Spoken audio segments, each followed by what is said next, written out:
A recently published study, released in Royal Society Open Science, has turned a new and surprising chapter in medieval manuscript history. Dozens of volumes long believed to be bound in local animal hides were actually covered with sealskin shipped from the cold northern waters of the Atlantic.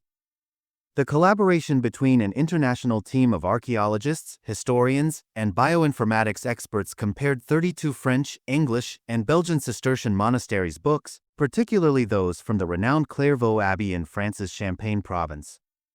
Using advanced scientific techniques like electrostatic zooarchaeology by mass spectrometry, (EZOOMS), and ancient DNA analysis, the scientists discovered that some of the so-called hairy books, named as such due to the visible hair fibers on their outer coverings, or chemises, were bound with the skin of seals.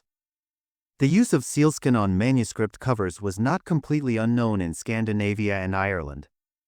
However, its widespread presence in interior French monasteries took researchers aback. The majority of medieval texts were written on parchment made from the skin of land animals like calves or sheep. Their covers, traditionally assumed to be of local material like boar or deer, were believed to reflect regional availability. But this new study reveals that the chemises enveloping many 12th and 13th century books were actually made from seals, specifically harbor seals, harp seals, and bearded seals. They even traced their geographical origin to places as far as Scandinavia, Denmark, Scotland, Iceland, and Greenland. This discovery has shifted the history of medieval trade. All of the sealskin-bound books, say researchers, came from abbeys in places along medieval trading corridors, like Norse trade routes that extended deep into continental Europe. The routes not only transported goods like walrus ivory and fur but possibly sealskin, perhaps traded by the descendants of the Vikings. Interestingly, the Cistercian monks using these sealskin bindings may not have even been aware of what kind of animal they were using. Seals were not typically depicted in medieval European artwork, and during this period, the French language had no term for seal. Furthermore, the procurement of sealskins is never noted in Clairvaux Abbey documents. This is proof that the skins arrived indirectly via extensive trade networks. While sealskin was most likely chosen because it is so durable and resistant to water, aesthetics may also have played a role.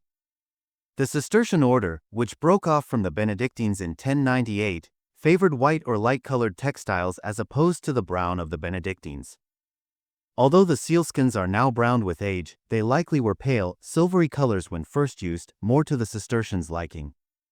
The study ultimately challenges long-standing assumptions about medieval manuscript production. As the researchers wrote in their paper, contrary to the prevailing assumption that books were crafted from locally sourced materials, it appears that the Cistercians were deeply embedded in a global trading network. The integration of biological sciences into historical research has not only uncovered the unexpected use of sealskin but also highlighted the monastery's connection to a far-reaching economic web that spanned from the Arctic to Central Europe. This study challenges conventional assumptions about medieval manuscript making.